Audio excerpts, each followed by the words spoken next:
chapter 30. And Rachel, seeing herself without children, envied her sister and said to her husband, "Give me children, otherwise I shall die." And Jacob, being angry with her, answered, "Am I as God? Who hath deprived thee of the fruit of thy womb?" But she said, "I have here my servant Bala. Go in unto her, that she may bear upon my knees, and I may have children by her." And she gave him Bala in marriage, who, when her husband had gone into her, conceived and bore a son. And Rachel said, "The Lord hath judged for me, and hath heard my voice, given me a son." And therefore she called his name Dan.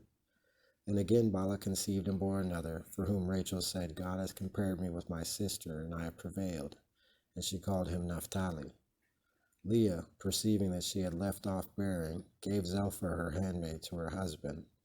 And when she had conceived and brought forth a son, she said, "Happily," and therefore called his name Gad. Zelpha also bore another, and Leah said, "This is for my happiness, for women will call me blessed." Therefore she called him Asur. And Reuben going out in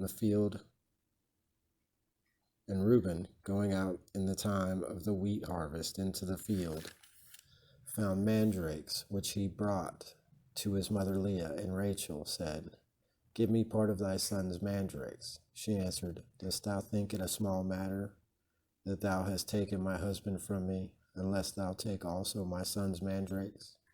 Rachel said, he shall sleep with thee this night for thy son's mandrakes." And when Jacob returned at even from the field, Leah went out to meet him, and said, "Thou shalt come in unto me, because I have hired thee for my son's mandrakes." And he slept with her that night. And God heard her prayers, and she conceived and bore a fifth son, and said, "God hath given me a reward, because I gave my handmaid to my husband." And she called his name Issachar. And Leah conceived again and bore a sixth son, and said, "God hath endowed me with a good dowry.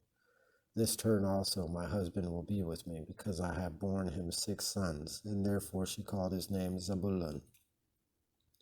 After whom she bore a daughter named Dinah. The Lord also, remembering Rachel, heard her and opened her womb. And she conceived and bore a son, saying, "God hath taken away my reproach." And she called his name Joseph, saying, "The Lord give me also another son."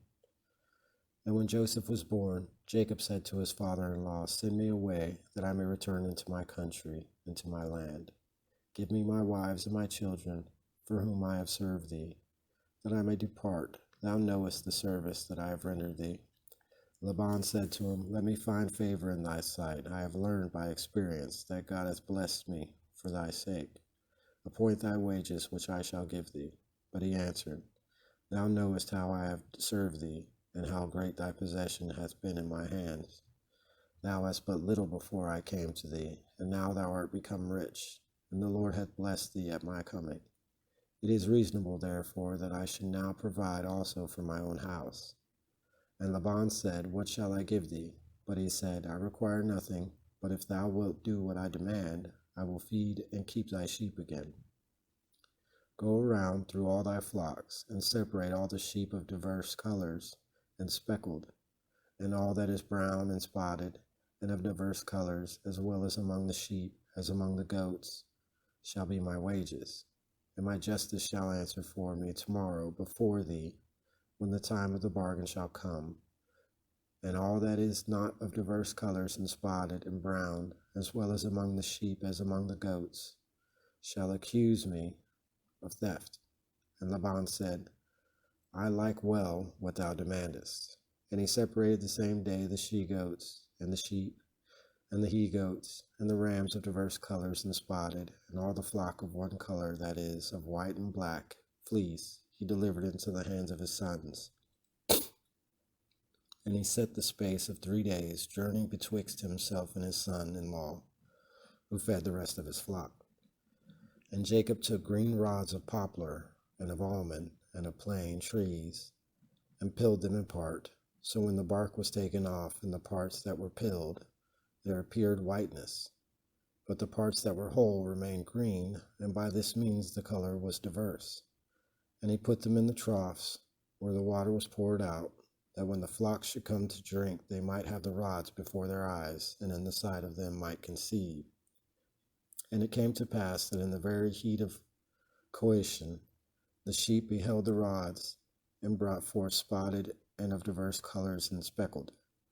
And Jacob separated the flock, and put the rods of the troughs before the eyes of the rams, and all the white and the black were Laban's, and the rest were Jacob's, when the flocks were separated one from another. So when the ewes went first to ram, Jacob put the rods in the troughs of the water before the eyes of the rams and of the ewes, that they might conceive while they were looking upon them. But when the latter coming was and the last conceiving, he did not put them, and those that were lateward became Laban's, and they of the first time Jacob's. And the man was enriched exceedingly, and he had many flocks, maidservants, and men servants, camels, and asses.